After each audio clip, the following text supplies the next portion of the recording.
Firstly, to begin, I just wanted to thank the organisers of Politics in the Pub for the invitation. I wanted to thank Coral for the great presentation and the great introduction to what has been occurring in Venezuela, both over the last 2 decades, but also more recently, giving an insight into a visit to the country just mid last year. And also thank everyone for attending today and being part of helping to keep something like Politics in the Pub such an important institution of political discussion and debate here in Sydney running. And I think in that context, discussing what's going on in Venezuela today is an extremely important discussion for all of us, even though, as Coral pointed out, it might be on the other side of the world, on a different continent where probably many people in Australia may not even know it exists, although certainly that's starting to change in the last year or two with the increased media coverage that Venezuela has been receiving.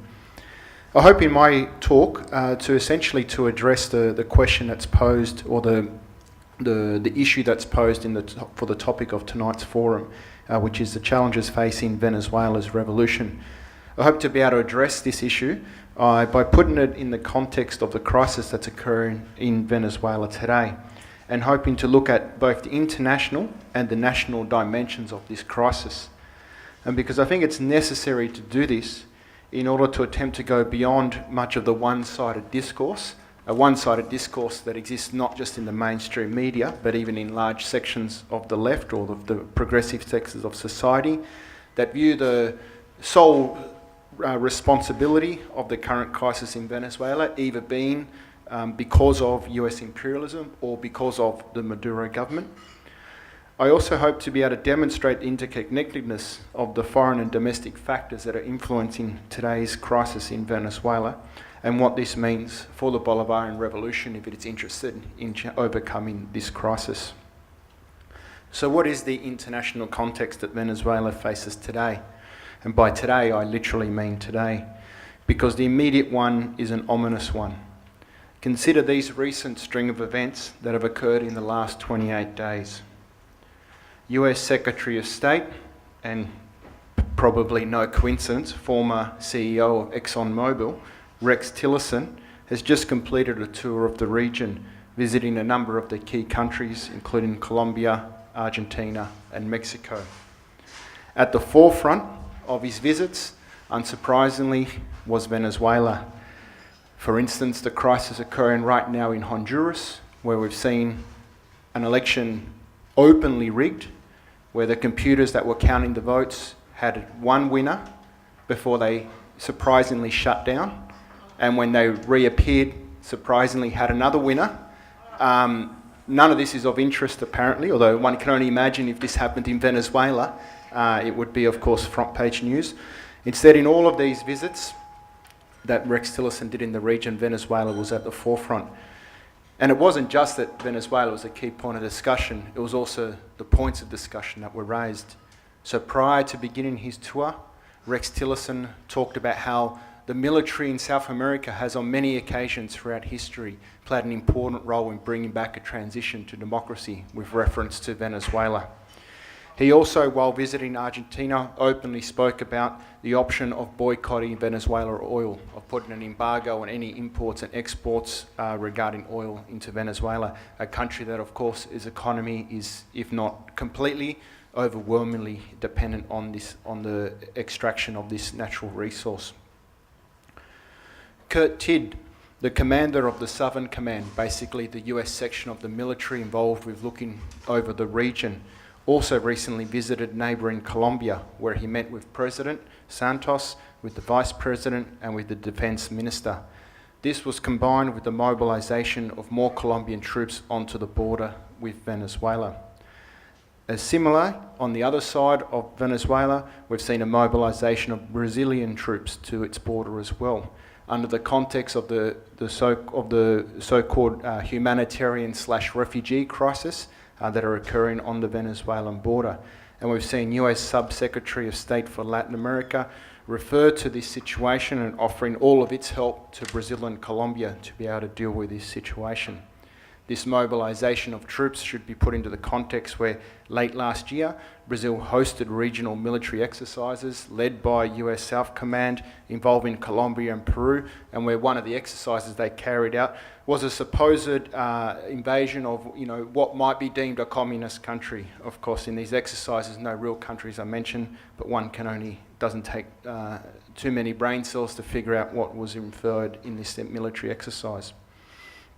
We've also seen the decision by Guyana on the other section of Venezuela's east border to cut off or end a long-standing dialogue over demarcation battle with Venezuela in regards to territory between the two countries, and instead move to the International Court of Justice, a court that is not recognised by the Venezuelan government, but a move that has been backed by the US as part of strengthening the alliance between the two countries, Guyana having been used as well as a territory for US-led military exercises.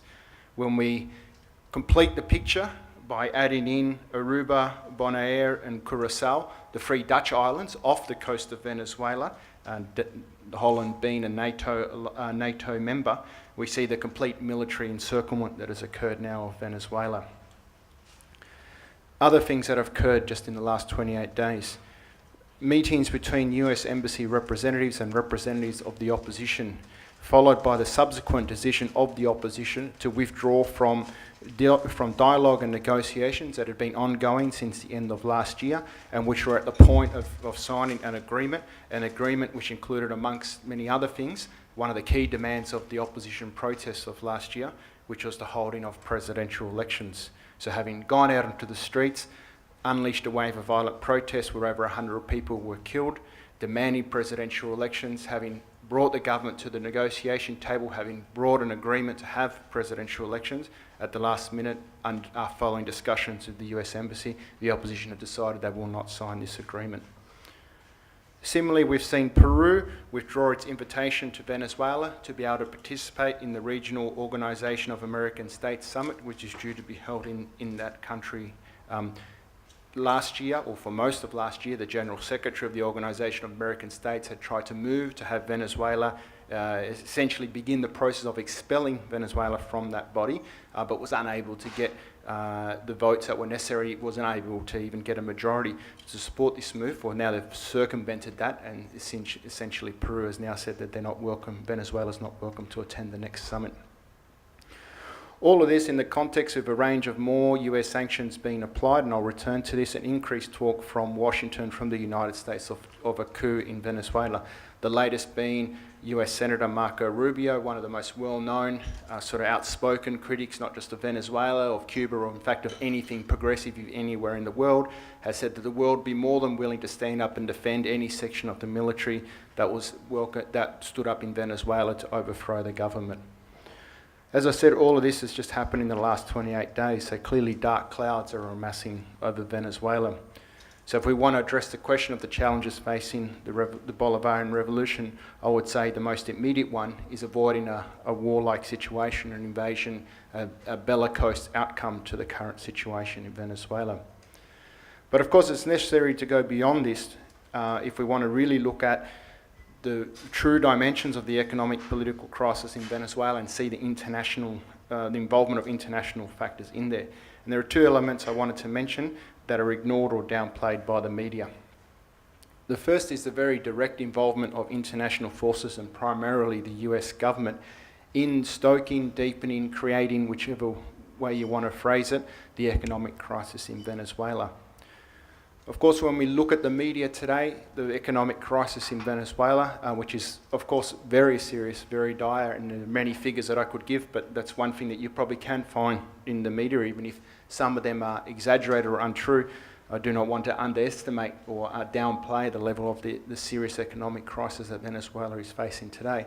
But this is largely or almost exclusively explained as simply the result of government policies. No explanation is given of what these government policies are or how they've created it. It's just simply stated as fact that economic crisis in Venezuela is because Maduro is in government. But there is a deliberate campaign that is ignored in the international media, and that is the international campaign to suffocate Venezuela's economy at all cost. How is this occurring? via a range of measures, and in particular the sanctions and campaign led by the Venezuelan opposition to boycott the Venezuelan government in any attempts it does to try to overcome the economic crisis. A few examples of how these factors have been working to deepen the economic crisis. I don't want to sort of bore people with a lot of statistics, but I try to mention at least a few just to give people a context of what I'm trying to say. So I'm not just simply saying, oh, the US is responsible and therefore just accept that as a fact. But I want to give a few statistics here. And these statistics are easily found on any website that you want to look for in terms of Venezuelan economic statistics. So they're not just something that's been brought up. Oh, I don't have my glasses on, so I can't see that, sorry. Okay. So last year we saw Venezuelan exports rise from $28 billion to $32 billion. This was largely a result of oil prices going up last year. And this is important to remember because the media discourse for a large part of, has been to explain the Venezuelan crisis as simply the Venezuelan government had high oil prices, they flitted it away, they didn't invest, and now they're paying the price because oil prices have gone down. Well, last year they went up, and therefore Venezuelan exports, the money they made from exports went up from 28 billion to 32 billion. Yet despite having more money, imports into Venezuela decreased by 31%. How do you explain this situation? Well, the explanation for this lies in the impact of the sanctions that have led to the loss of access that Venezuela has to international financial markets. Unable to roll over debts, as any other country would do in the situation, or many countries have done in the situation that Venezuela is facing. Venezuela is instead forced to have to build up huge external surpluses to repay debt in order to avoid default.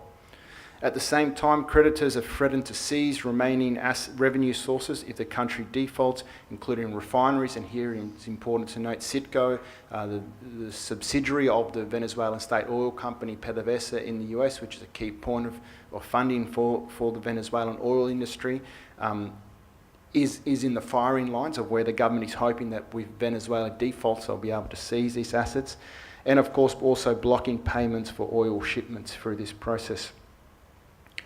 All of this is aimed to move to cut off sources of revenue for the government. Sanctions have also stopped Venezuela from being able to issue new debts or blocked attempts to restructure existing debts. Again, a very common move by almost any government facing the situation that Venezuela is facing, but being currently denied by the sanctions being imposed on Venezuela. And also the blocking of any transactions involving PDVSA passing through the US financial system.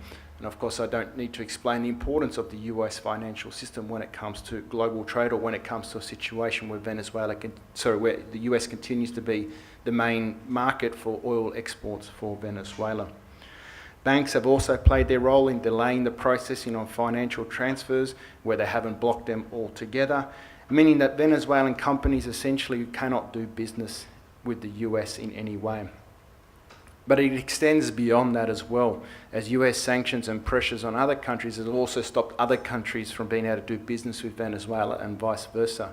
So to give just one example, since October, trade between Venezuela and Nicaragua, perhaps one of Venezuela's closest political allies, as both governments are left-leaning governments involved in the Bolivarian alternatives of our Americas and have long-standing relationship, have essentially ground to a halt. Now, of course, this wouldn't make any political sense given the political allegiance of both of these countries. So why has this occurred?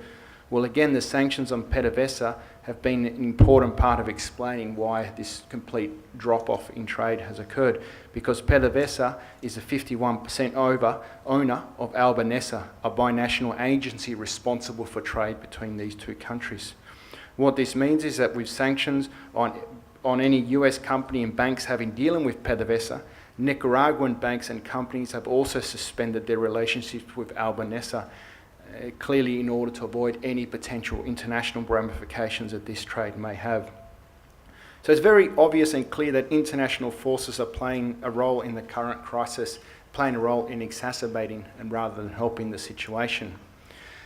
I'd also add that the sanctions are not just a mistaken policy that are supposedly only aimed at targeting state officials and having this side effect of having essentially cutting off Venezuelan economy from being able to access the kind of manoeuvres and measures it would need to do to be able to get itself out of a situation. It's a very deliberate strategy being promoted by the most rightist elements in the Venezuelan opposition and with the backing of the US government. And I think this is no more apparent than in the scandal that occurred in the media and in the international community when Goldman Sachs last year bought a whole bunch of Venezuelan bonds. Almost immediately the move was decried by the opposition as blood money, and without a hint of irony, the same media who only the day before were claiming that the government was doing everything it could to not try to overcome the crisis came out and attacked Goldman Sachs for being able to provide the government with what they, even the media, defined as a lifeline to the regime, essentially meaning they would deny the government from being able to have access to money to be able to precisely do what they were criticising the government for not doing, and that is overcoming the crisis. So I think it's clear the sanctions, the blockades that are occurring in terms of being able to access financial markets, all of this are part of a strategy to strangle economically the country with the aim of turning the people against the government. In this sense, the actions of the US government not only contribute to the economic crisis, but I think can also be argued to contribute to the political crisis in the country. Last year not only saw oil prices rise, but also saw a wave of violent protest aimed at the overthrow of the government. Between April and July, over 100 people were killed as a result of these protests. They represented an insurrectional attempt to remove the government at a time where the government was facing internal and external weaknesses. However, the end result of this wave of violent protest was, firstly, the election of a National Constituent Assembly that has been designated with the task of rewriting Venezuela's constitution, and secondly, a mass victory for pro-government forces in state and municipal elections that were held in the second half of last year. Thirdly, a very divided opposition, unsure of which way to go forward in terms of being able to deal with the crisis that they are also facing. Contrary to claims of an authoritarian regime with no support, what this has shown, as made evident, is that Chavismo, those that support the government, those who support the legacy of Hugo Chavez, which Coral very articulately outlined in her presentation, continue to have a strong support in the country. We can discuss, debate whether it's a minority, majority, exactly what percentage, but clearly we're not talking about an insignificant political force. It's one that continues to have support amongst an important section of society that expresses itself not just in street mobilisations but also at election times. And this situation has opened the door. This situation that I described of violent protests being defeated essentially by the ballot box opened the door once again to dialogue between the government and opposition, something that is supported by large sections of Venezuelan society, whether pro or anti-government. Yet, as I said at the start, on the cusp of an agreement, pressure from radicals within the opposition and from radicals within Washington have meant that have led to a refusal to a signing of any agreement. Instead, the push now within Venezuela and internationally is to delegitimise the elections while encouraging radicals to boycott the elections and instead retaking the streets, once again talking about the idea of supporting coups in Venezuela. So challenge 2 that I would put forward tonight that the Bolivarian revolution faces is looking at how they can internationally begin to dismantle these sanctions, begin to end the interference in the domestic affairs that has been occurring in Venezuela that have only worked to deepen the economic and political crisis in Venezuela. Okay. I think, of course, it would be unfair to leave an explanation of the situation in Venezuela just on the level of those international factors.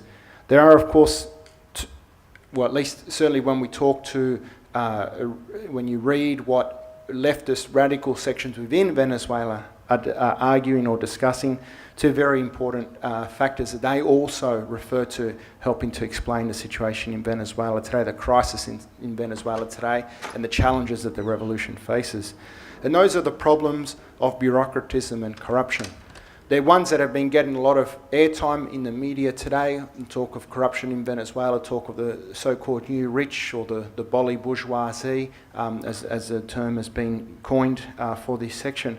But these are nothing new in what has been occurring in Venezuela over the last 2 decades. And in fact, again, the origins of many of these problems can be traced to the dynamic that has been occurring between domestic factors within Venezuela and the involvement of international forces as well. And to just give one example is that we could look at the question of corruption and the rise of this new bourgeoisie. What's never explained in any of the discussion is, well, where did this new rich come from? Why did they come about? What is the origins of them? Where did these people come from? And of course, any serious study of them shows very clearly where they come from. Their date can be found very specifically, and that is after the 2002-2003 economic sabotage by the old economic elites. Up until that point, despite the clear opposition of the existing economic elites at that time towards the Chavez government had bent over backwards to try to involve them in any kind of dialogue, in any type of government projects to help recover the economy. Instead, in April 2002, there was a military coup attempt, and at the end of that year, a shutdown of the oil industry and many other sectors of the Venezuelan economy aimed with overthrowing this government. It was at that point that the government decided it was unable to work with this section of society anymore, and instead we would need to look to new forces to be able to overcome Venezuela, or be able to diversify and build Venezuela's economy. And it chose three sections.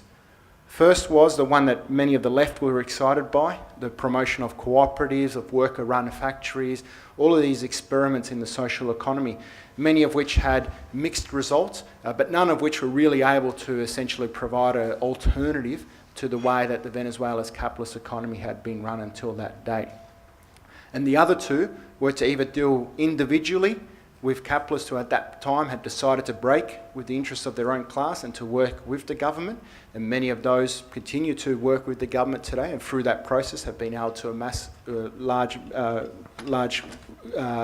amount of wealth, as well as new entrepreneurs who sought to work with the government in order to enrich themselves. And the most classic example of this, which is nothing new, was that in the 2008 banking crisis, a whole bunch of bankers were jailed for their role in that, and it was exposed very clearly that most of these bankers up until 2003 had no business interests whatsoever, but through their involvement with government contracts, through their involvement with connections to the state, had been able to enrich themselves to the position of where they are now owning banks, including a brother of a minister at that time. All of this continues to be an issue in Venezuela, all of which continues to be a challenge that the Bolivarian revolution faces. So the third challenge then that I would say is essentially being able to overcome these internal contradictions. Contradictions that are a combination of factors, the lack of the initiative from below to be able to overcome the problems facing the revolution, but also the direction that the economic policies or the direction that government has been forced to take because of the violent actions, because of the undemocratic actions of the opposition and international interference. In that context, and to finish off on this last point then, is that I think just like if we look at the challenges facing Venezuela, we have to understand that the challenges or overcoming these challenges involves simultaneously overcoming the international and the internal factors or the internal challenges that the government faces. It requires at the same time being able to deal with the immediate threat of bellicose solution to the current crisis, the ongoing impact of the sanctions on financial measures against Venezuela, but it also means overcoming the internal difficulties that are undermining the support for the revolution at home. This works both ways as well, that only by overcoming these internal situations can the government strengthen itself to be able to deal with these international issues that it has to deal with as well, and build the kind of international alliances that will be required, because of course Venezuela alone, or the Venezuelan people alone, will not be able to deal with the might of what is US government today. Instead, what is necessary is a united movement, an international movement of solidarity with the people of Venezuela. So it means that also, when it comes to challenges facing the Bolivarian revolution, there's also a challenge facing the progressives who want to defend that revolution. It means being able, of course, to be able to stand up and say what's wrong, what's critical, what criticisms have been raised of the Venezuelan government, not being afraid to say those, not necessarily not trying to hide them, but also being able to place them in the context and being able to understand that the only way that these internal problems will be able to be overcome is by also or simultaneously dealing with the international factors that I've outlined in my talk. Thank you for your time.